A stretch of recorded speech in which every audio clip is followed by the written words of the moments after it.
plop down in front of the TV, I turn it on, Prince Harry's talking shit about me. I'm like, he's like, Joe Rogan's giving out dangerous vaccine misinformation.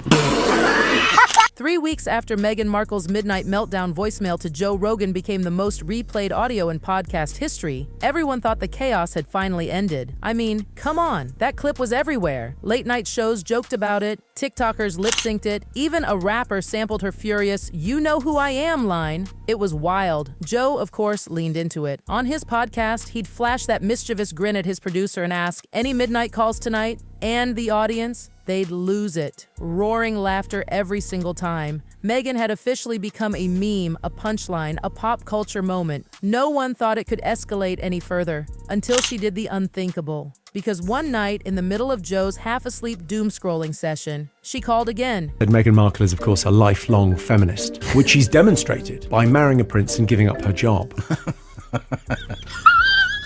It was 1:47 a.m. in Los Angeles. Joe's phone lit up with an unknown Beverly Hills number. He squinted, thinking, spam call? But then, his second thought hit him. No way. He answered groggily, his voice raspy. Hello? Silence. Then, that voice. Cold, measured, calm. You think this is over? Joe shot upright. His pulse spiked. Her, again. Prince Harry and Meghan, we don't give a f***. America don't give a f*** about you. A lot of people care, dude. We don't care about the royal family. They got a Netflix show. We never cared about nothing that had to do with y'all. You've got to be kidding me, he muttered. Her voice cut through the line like a blade. You went on air. You mocked me. You played my voicemail like it was a joke. You crossed a line. Joe gave a dry laugh. Half nerves, half defiance. You left me a threat, Meghan. What did you expect? A thank you card? But Meghan didn't bite. Her tone didn't rise. It dropped, slow and deliberate. You're lucky that's all I said. You talk about free speech, Joe, but you don't know what silence costs. I'm giving you one chance. Stop talking about me, or you'll wish you had. And then, click, she hung up. Damn, Harry and Meghan are losing their titles? That's the most embarrassing royal loss since William's hairline. Come on, just shave it, Will. Okay, just shut up about the hair. What hair? Oh, I'm sorry. Joe sat frozen, phone still in his hand. The hum of the line lingered in his ear. The rage didn't bother him. It was the calm that did. Last time she'd been emotional, furious, but this was surgical. He looked at his desk. The red light on his recorder was glowing. He'd been journaling late-night thoughts for weeks, and it had caught every second of that call. Another royal order, he muttered under his breath. Or are you freelancing intimidation now? But she was already gone. By morning, Joe had texted his producer. She called again. Recording's clean. Don't touch it until legal hears it. The war had officially restarted. And I'm not even mad at Harry. Look, if I was him, I would have said the same shit. I get it. And if I met that dude, I'd love to have a drink with him. That's what I'm talking about. This shit means something to me, man. Within hours, Spotify's private servers had a new secret file, Markle_second_call.wav. And before dawn broke over Santa Monica, an intern leaked a single line to a journalist friend. She called again, said, "It's not over." Boom. Explosion. By 9 a.m., hashtag Rogan Call 2 was trending globally. Memes everywhere. TikTokers remixed her icy, "You think this is over?" into dramatic slow-motion edits. Twitter went up in flames. Across the ocean, somewhere deep inside the palace, a royal aide reportedly sent a chilling text to Clarence's house. She's escalating again. And in Montecito, Meghan sat silently at her kitchen table, sipping green tea as she read the headlines. Her assistant hovered nervously nearby. Should I tell them it was fake? Meghan didn't even look up. It wasn't fake, but you knew he was recording again. Her lips curved into a faint smile. Of course I did. Because this time, Meghan wasn't losing control. This time, she was setting the trap. She'd scripted every second of that call. Bait. Perfectly calculated. And Joe Rogan? Oh, he'd just taken it. Hook, line, and career. You know how f***ing weird it is when a prince knows your name? He's like, Joe Rogan's giving out dangerous vaccine misinformation. And just a reminder, every deleted tweet, fake statement, and PR cover-up takes hours to piece together. If you want to help this channel keep going, hit that join button and become a member. We'll keep exposing what they won't.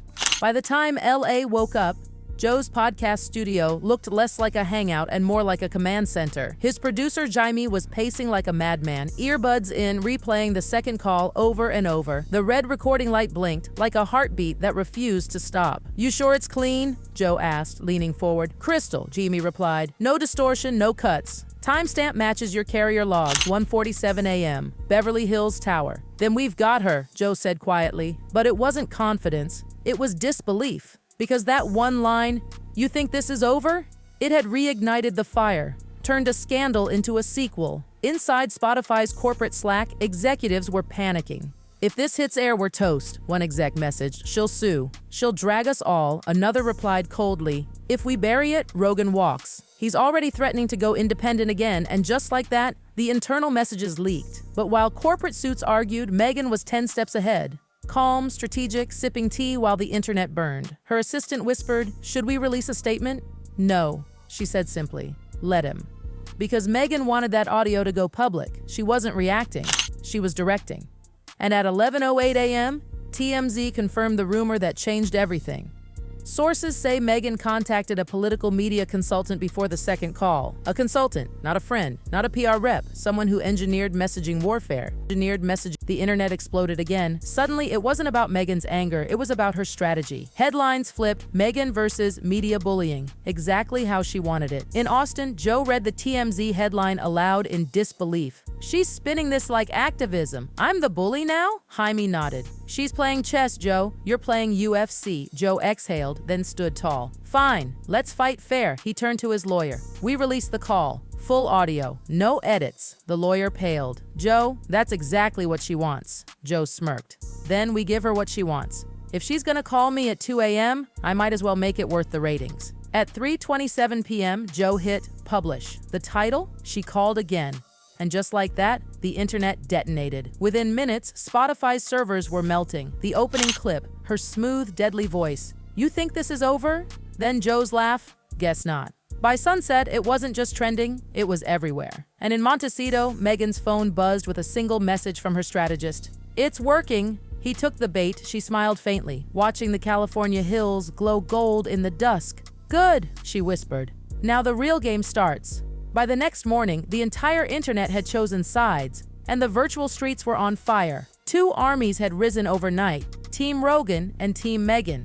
Team Rogan was ruthless, posting endless memes, clips, and parodies. The line, "You think this is over?" had turned into a viral TikTok sound. Teenagers used it to joke about everything from exes to missed homework. But Team Meghan wasn't playing games. Hollywood influencers, feminist voices, and online activists came together under a brand new hashtag, #Let Her Speak. They reframed the entire call as something empowering, and a woman standing up to a man who mocked her voice. Soon it wasn't even about Rogan versus Meghan. It was about women versus the system. News anchors were drooling over it. One Fox commentator sneered, "Is she unhinged?" Another countered, "Or finally standing up for herself?" "Maybe both," the third one shrugged. For Joe, it was déjà vu. Another week of chaos, memes, and millions of downloads. But deep down, he knew something had changed. This time, Meghan's rage wasn't reactive. It was organized. Spotify's PR inbox flooded with hundreds of identical emails. Each one demanded a formal apology to Meghan Markle for harassment and amplification of private communications. Same tone, same legal phrasing, same California zip codes. His producer forwarded one message with a single line. "It's a campaign." And he was right, because in Montecito, Meghan wasn't acting alone. She sat across from a woman in her 40s, power suit, slicked back hair, tablet glowing with strategy slides. Her name was Talia Gray, a PR genius with a reputation for flipping public opinion like a coin. "You don't fight Joe Rogan in the ring," Talia said coolly. "You fight him in the algorithm." "So we flood it?" Meghan asked. Talia smirked. "Exactly. You can't erase his version, but you can bury it. We'll drown his outrage in empathy, frame him as the aggressor, you as the survivor, then pivot to mental health. You reclaim compassion before he can mock it." Meghan's eyes sparkled. "He wants a villain.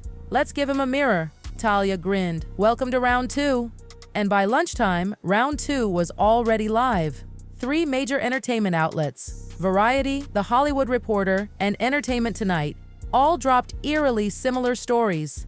After the call, Meghan Markle's fight against media bullying each credited a source close to the Duchess. Translation: Talia's fingerprints everywhere. Talk shows changed their tone overnight. Suddenly, Meghan wasn't the hysterical Duchess. She was the brave woman confronting the culture of mockery. Joe saw one of those clips live and nearly choked on his coffee. She called me twice in the middle of the night, and now she's the hero, his producer sighed. You're losing optics, Joe. She turned your outrage into her evidence. Then the blow landed. That afternoon, Spotify's stock dropped 3 points after an activist group launched a petition titled Deplatform Hate for Profit. The target? Not Spotify, Joe Rogan. And front and center, Meghan's quote, bold and poetic, "You think this is over?" Joe slammed his desk. "She's weaponizing my own show title." Minutes later, his lawyer called. "Joe, we've received a cease and desist. Emotional distress, reputational harm. She's building a legal case." Joe barked out a bitter laugh. "Of course she is." But then his lawyer said something that froze him.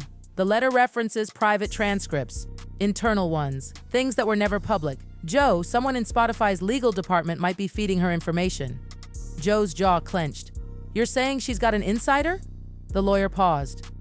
"Not just an insider, someone with access to your recordings." And right then, across the country in Montecito, Talia Gray's phone buzzed. A message flashed on her encrypted app. Delivery received. Audio files intact. Uploading to secure drive, Talia turned the screen face down before Meghan could see it. "Everything's in motion," she said smoothly. "Just keep calm when he reacts." "He always reacts," Meghan whispered. "That's the problem." Outside, the California sunlight shimmered through the glass. Warm, dazzling, deceptive. The kind of light that looks perfect on Instagram but blinds you in real life. Neither of them realized the truth yet. This wasn't about revenge anymore. It was about control. The first hint something bigger was happening came from Reddit. At 3:14 a.m., a user named Audio Archivist posted a 12-second clip titled, "Rogan Private Feed Never Aired Segment." The voices were unmistakable. Joe, Jaime, and a female producer. Rogan: "We can't play that part." "She sounds unstable," Jaime. "But that's the point. People will eat it up, Rogan." "Yeah, but Spotify said no." Too much liability, end of clip. Just enough to sound incriminating, not enough to prove anything. Within 30 minutes, it hit the Reddit front page. Within hours, gossip accounts, TikTok pages, and YouTube reaction channels were dissecting every word. The caption spreading with it? Rogan admits he cut Meghan's call to make her look crazy. By the time Joe woke up and saw the headlines, it was too late. He slammed his phone down. "That's not what I said. That was a rehearsal. No one cared. The internet had already written its verdict." TMZ blasted the headline, "Leaked audio. Rogan's team mocked Meghan behind the scenes." The clip spread faster than any truth could. Even journalists who knew it was context twisted still shared it. For transparency, at 11:59 p.m., another file appeared online. Title: echo_livefeed.txt. It looked like a live chat. Lines of dialogue updating every 30 seconds. 2 speaker tags alternating, Rogan, Meghan. And when people pressed play, the first voice they heard was Meghan's. "You wanted a story. We became one." Then Joe's. "And stories don't die. They update, millions listened." The voices even reacted to people's laughter or pauses. Alive, evolving, feeding on interaction. By the next day, both their official shows had vanished. Spotify redirected their pages to one shared profile, a black screen pulsing with the words, "We are still speaking." And hidden in the page's code beneath thousands of lines of machine text was one final signature, Echo 4.0. Ready.